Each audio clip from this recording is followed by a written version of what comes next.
Hello भाई, स्वागत है आपका आपके अपने channel math study with Rahul sir. आज हम आपके लिए लेके आए हैं मैथ में क्लास 10 एक्सरसाइज 7.3 सम नंबर 2 पार्ट नंबर 1। निम्नलिखित में से प्रत्येक में के किस मान के लिए तीनों बिंदु श्रेणीय होंगे। तीनों बिंदु श्रेणीय होंगे बच्चों, के किस मान के लिए तीनों बिंदु श्रेणीय होंगे। श्रेणीय का मतलब बच्चों भाई तीनों बिंदु एक लाइन पर हो जाएंगे। के किस मान के लिए तीनों बिंदु एक लाइन पर हो जाएंगे। अगर तीन बिंदु हमारे पास में ए बी और सी है ना, तो वे एक लाइन पर कब होंगे, अगर बच्चों त्रिभुज न बनेगी।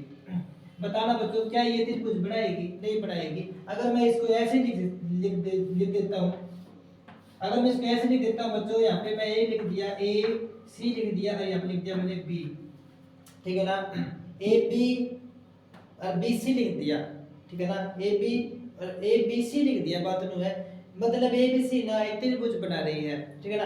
त्रिभुज बनाएंगे ना तो बिंदु क्या नहीं होंगे बच्चों, श्रेणीय नहीं होंगे। अगर बच्चों तीनों बिंदु एक लाइन पर है तो बिंदु श्रेणीय कहलाएंगे। अगर तीनों बिंदु इस तरीके से है तो त्रिभुज बनाएंगे। अगर बच्चों त्रिभुज नहीं बनाएंगे, ये मान लो ये त्रिभुज नहीं बना रहे, तो इसका जो एरिया ना, एरिया क्या रहेगा बच्चों, अगर त्रिभुज अगर बिंदु श्रेणीय होंगे, श्रेणीय मतलब एक लाइन पर होंगे, तो इसका जो एरिया होगा त्रिभुज का जो एरिया होगा, एरिया ऑफ त्रिभुज या एरिया ऑफ ट्रायंगल क्या रहेगा बच्चों, जीरो रहेगा। अगर बच्चों तीनों बिंदु इस तरीके से है, मतलब ट्रायंगल फॉर्म करने लग रही है, मतलब त्रिभुज को बना रही है, तो बच्चों कुछ ना कुछ तो एरिया रहेगा, कुछ ना कुछ तो इसका एरिया रहेगा। इसका मतलब है जो एरिया ऑफ ट्रायंगल एबीसी है ना, एरिया ऑफ ट्रायंगल एबीसी, उसका एरिया जीरो नहीं रहेगा, कुछ ना कुछ तो रहेगा, वो पता नहीं वैसे, हम तो आइडिया दे रहे हैं, ठीक है ना। तो हमें क्या निकालना बच्चों, के किस मान के लिए तीनों बिंदु एक लाइन पर आ जाएंगे, ठीक है ना। उस केस में कंडीशन कौन सी यूज करनी है बच्चों, एरिया ऑफ द ट्रायंगल बराबर में जीरो। अगर बिंदु श्रेणीय है तो त्रिभुज का एरिया जीरो के बराबर होगा। इस तरीके से बच्चों ये समझना है। तो यस बच्चों, अब यहाँ पर हमारा a का जो मान है 7, -2, b का मान है 5, 1 और c का मान है 3, k। यस बच्चों, अब त्रिभुज का क्षेत्रफल, त्रिभुज त्रिभुज का क्षेत्रफल होता है क्या है, त्रिभुज का क्षेत्रफल होता है 1/2 इंटू में x1 y2 minus y3 plus x2 into y3 minus y1 plus x3 into y1 minus y2 and bracket बंद, ठीक है ना। त्रिभुज का एरिया बच्चों ये होता है, अगर बच्चों श्रेणीय है ये, अगर बच्चों तीनों बिंदु श्रेणीय है तो त्रिभुज का एरिया हम क्या लेके चलेंगे बच्चों, जीरो के बराबर लेके चलेंगे। इसका मतलब है बच्चों 1/2 तो खत्म हो जाएगा, हम ना बाकी की वैल्यू रख देंगे, x1 7 इंटू में y2 1 माइनस के प्लस में x2 5 और y1 माइनस 2 और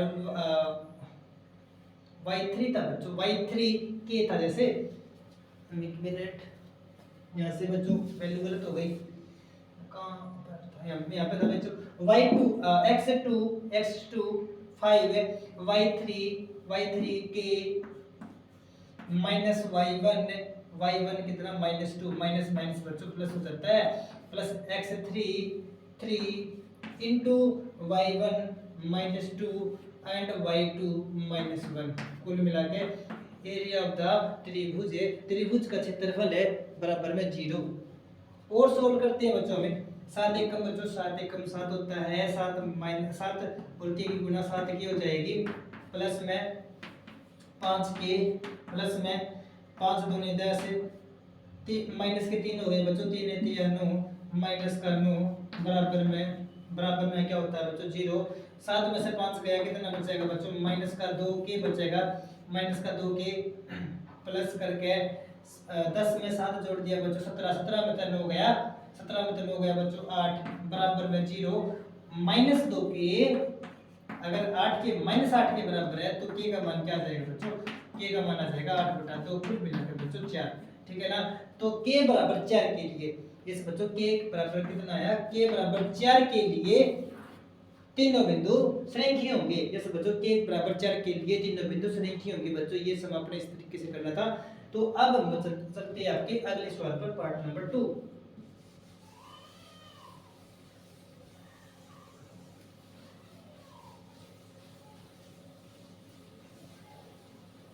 इस बच्चों पार्ट नंबर 2 ये वाला पार्ट है बच्चों। इस बच्चों इसमें भी सेम है बच्चों, हमें चेक करना है भाई कि के किस वैल्यू के लिए के किस मान के लिए तीनों बिंदु संरेखीय हो जाएंगे, मतलब एक लाइन पर आ जाएंगे। उस केस में बच्चों हम त्रिभुज का एरिया 0 लेके चलेंगे। तो त्रिभुज का क्षेत्रफल है 0 लेके चलेंगे। अब इसमें बच्चों वैल्यू रख देंगे हम 1/2 इनटू में x1 8 y2 -4 y3 -+ 5 x2 k x2 y3 -5 y1 -1 plus x3 2 y1 1 y2 plus का माइनस प्लस का 4 बराबर करके 0। 1/2 से काट दिया बच्चों, 5 में से 4 गया, बच गया 1 8 एकम 8 माइनस का के ये बन गया माइनस के 6 4 में 1 जोड़ दिया 5 प्लस 5 बने कितना हुआ 10 बराबर 0। ठीक है, 8 माइनस प्लस के 6 के प्लस का 10 बराबर 0। ठीक है, तो 6 के बराबर होगा 10 माइनस का 8 बराबर में यस बच्चों जोड़ना था, सॉरी 6 के प्लस 10 में 8 जोड़ दिया बच्चों 18 बराबर 0 के रहेगा। इट मीन 6 के माइनस के 18 रहेंगे और के का मान कितना रहेगा बच्चों माइनस के 18 बटे 6 दूनी 12 6 3 18 कुल मिला के बच्चों के की वैल्यू कितनी आई है -3 आई है। तो के बराबर -3 के लिए ये तीनों बिंदु भी बच्चों 0 श्रेणीय हो जाएंगे। ठीक है ना। तो बच्चों ये जो सम थे ना आपको सम इस तरीके से करने थे बच्चों ये। तो बच्चों आज के लिए इतने, आपके अगले सवाल अगली वीडियो में। Okay, all the best, thank you.